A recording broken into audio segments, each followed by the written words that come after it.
कोल्हापूर महापालिकेच्या निवडणुकीनिमित्त एक अभूतपूर्व महायुती झालेली आहे। मला वाटते महाराष्ट्रामध्ये भारतीय जनता पार्टी, शिवसेना आणि राष्ट्रवादी अजितदादांची यांचे जे समीकरण कोल्हापुरात झाले महाराष्ट्रात कुठे झालेलं नाही।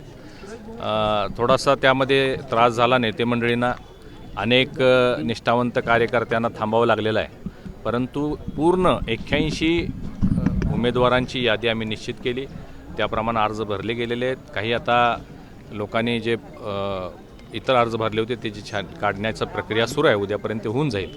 अनेक मजबूत आणि सगळ्यांच्या विचारानं 81चं हे पॅनल तयार झालेलं आहे।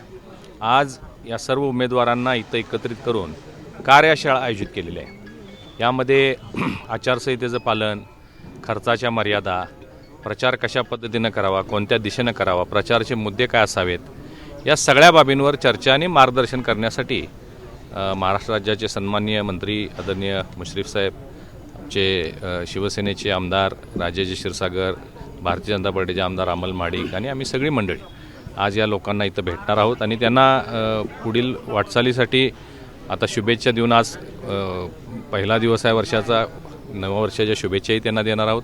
आणि या निवडणुकीमध्ये यशस्वी होण्याच्यासाठी काही मंत्र कसे, तंत्रमंत्र काय असले पाहिजे, या निवडणुकीमध्ये प्रक्रिया काय असली पाहिजे, या सगळ्याची माहिती आज आम्ही त्यांना देणार आहोत।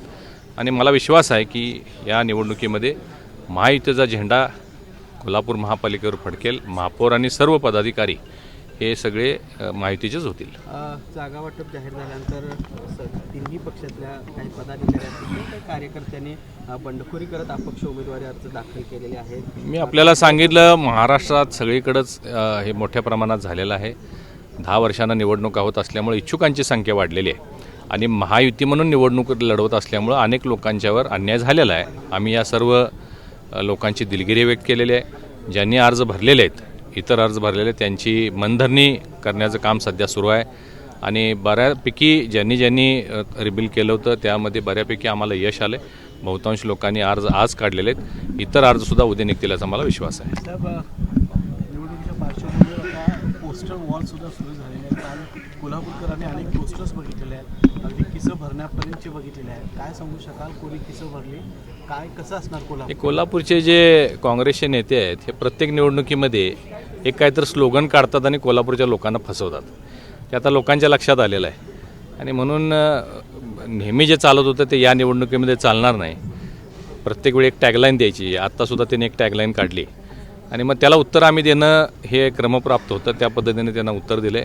भविष्यामध्ये सुद्धा आणखीन जे ते बोलतील त्याला त्या पद्धतीनं उत्तर दिलं जाईल। कोल्हापूरच्या झणझणीत मिसळीचा आनंद स्वतः मुख्यमंत्री घेणार आहेत असं कळतंय, काय वस्तुस्थिती आहे? 12 तारखेला सन्माननीय मुख्यमंत्री आदरणीय देवेंद्रजी फडणवीस साहेब यांनी कोल्हापूरला वेळ दिलेली आहे। नेहमीच्या पारंपरिक पद्धतीनं सभा किंवा रोड शो न घेता मिसळ कट्टा हा कार्यक्रम आयोजित आपण करत आहोत, ज्यामध्ये टॉक शो होणार आहे। माननीय मुख्यमंत्री महोदयांचा 1 तासाचा इंटरव्ह्यू घेतला जाणार आहे आणि सबंध कोल्हापूर शहरामध्ये 20 प्रभागामध्ये 40 ठिकाणी स्क्रीन लावून प्रत्येक ठिकाणी 2-2 हजार लोक असतील आणि जिथं हा कार्यक्रम होईल तिथं 1-2 हजार एलिट क्राऊड, ज्याला आपण ओपिनियन मेकर्स म्हणतो, शहरातले हुज हू, ते एकत्रित करून मुख्यमंत्री महोदयांच्यासोबत मिसळचा ते आस्वाद घेतील आणि यामध्ये CM साहेब आपल्या भावना कोल्हापूरच्या नागरिकांपर्यंत पोहोचवतील। काँग्रेसचे नेते सतेज पाटील यांनी काल आपल्यावर टीका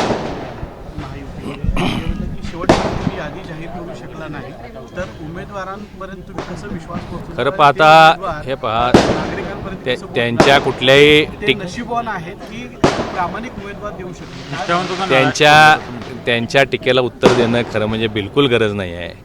ते आता सैरभैर झालेले आहेत, त्यांच्या पायाखालची वाळू घसरलेली आहे।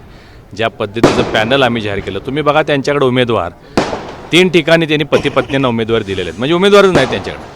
आमच्याकडं अतिरिक्त उमेदवार होते, 350 उमेदवार भाजपकडं, 300 उमेदवार शिवसेनेकडं, राष्ट्रवादीकडं 150 उमेदवार आणि यातून चयन करण्यासाठी, निवड करण्यासाठी थोडासा उशीर लागला, परंतु एक मजबूत आणि सक्षम असं होतकरू पॅनल तयार झालेलं आहे। अनेक मोठ्या संख्येनं काम करणाऱ्या महिला, सुशिक्षित महिला आमच्या पॅनलमध्ये मोठ्या प्रमाणात युवकांना संधी आपण दिलेली आहे। आम्ही सांगितलं होतं 25 ते 30% या आमच्या आघाडीमध्ये आमच्या महायुतीमध्ये हे युवक असतील त्या पद्धतीचे सुद्धा आम्ही उमेदवार दिलेले आहेत. या सगळ्या करण्यासाठी 1-2 दिवस फक्त उशीर झाला, फार काही वेळ झालेला नाही, पण याचा सगळा जो परिणाम आहे तो 16 तारखेला आपल्याला पाहायला मिळेल. काँग्रेस आणि ठाकरे गटाची आघाडी तर झालेली आहे, मात्र या आघाडीनंतर देखील ठाकरे गटाचे पदाधिकारी काँग्रेसच्या नेत्यांवर आरोप करताना दिसत आहेत, कारण त्यांच्या धोरणामुळेच आप असेल किंवा राष्ट्रवादी काँग्रेस शरद पवार गट बाहेर गेला अशा पद्धतीची टीका करत आहेत. त्यांच्याबद्दल मी बोलणं योग्य नाही आहे. ते एकाधिकारशाही हुकुमशाहीनं नेहमीच ते काम करायची सवय आहे त्यांना.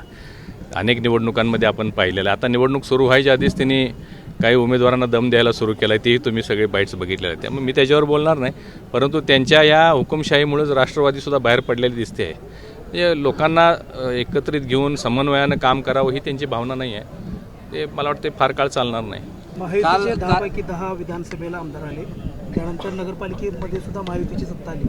आपण भविष्यवाणी केली होती की 10 पैकी 10 आमदार निवडून येणार. आता 81 जागापैकी महायुतीचे किती उमेदवार निवडून येतील असं वाटतं? माघारी झाल्यानंतर एकदा पूर्ण पॅनल डिक्लेअर झाल्यानंतर मी सांगेन, परंतु 90% हे नगरसेवक जे आहेत ते महायुती येतील.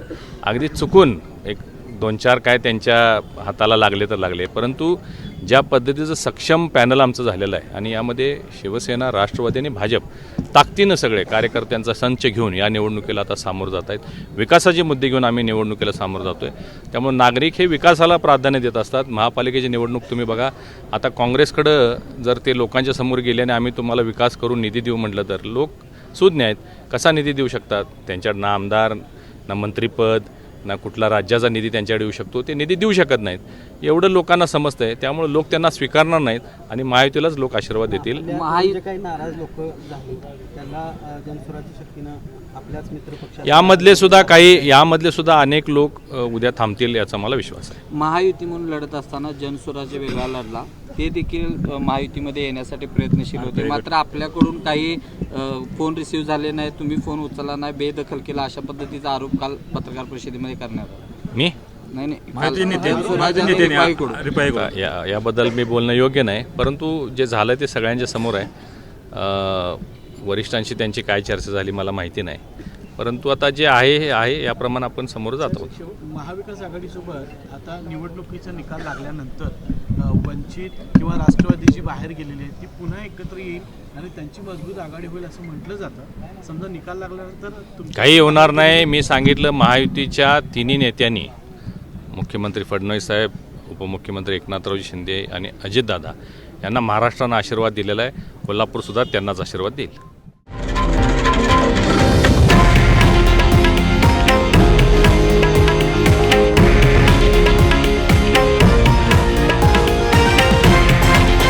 हे आहे देशातील नंबर 1 न्यूज नेटवर्क आणि आपण पाहत आहात TV9 मराठी, एकमेव.